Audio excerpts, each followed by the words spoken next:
এই যে কাটা হয়ে গেছে।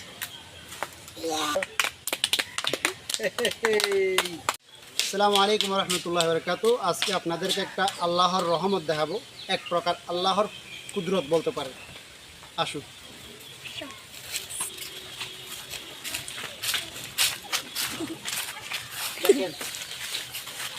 দেখেন আল্লাহর রহমত। গাছ কোথায়, মাটি কোথায়।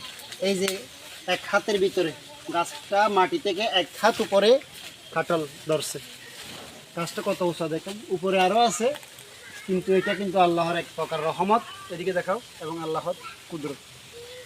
এই কাঁঠাল দেখতে এবং এই কাঁঠাল আজকে কাটবো। কতগুলো মেহমান আসছে দেখেন, এদিকে একটু দেখাও। এই আজকে এই কাঁঠাল কাটবো, এদিকে দেখাও। তো এর আগে দেখছিলেন আমাদের কাঁঠাল গাছ আরেকটাতে সবগুলা কাঁঠাল একদিনেই পাড়া হয়ে গেছে, পেকে গেছে, সবাইকে দিয়ে খাওয়া দাওয়া শেষ। এখন এটা আমার বাগানের আরেকটা নতুন গাছ, এটাতে এই বছর প্রথম কাঁঠাল হয়েছে। তো এটা আজকে আমি কাটবো ইনশাল্লাহ। এখানে দেখতে পাচ্ছেন একটা সরিতে আপনার দুইটা কাঁঠাল হয়েছে, একটা কাঁঠাল আমি আজকে কাটবো এটা। এই ছিদ্রগুলো হচ্ছে আপনার কাঠবিড়ালি আছে না, ওই কাঠবিড়ালি এই ছিদ্রগুলা মানে ওরা কাইতে চাইছিল আর কি, কাঠবিড়ালি। তো যাই হোক, এখন আমরা এটা কাটবো।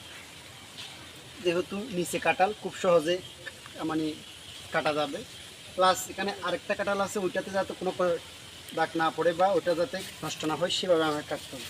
এই জন্য আমি এই দুইটার এর মাঝখানে এখান থেকে কাটবো। বিসমিল্লাহির রহমানির রহিম। এই যে কাটা হয়ে গেছে।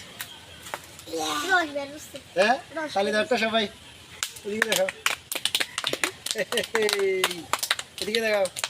এই তো হয়ে গেছে আজকের কাঁঠাল। তো চলেন এটাকে এক জায়গায় রাখতে হবে।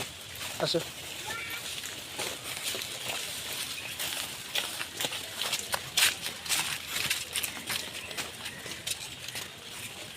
এটাকে আপাতত এই জায়গায় রাখছি।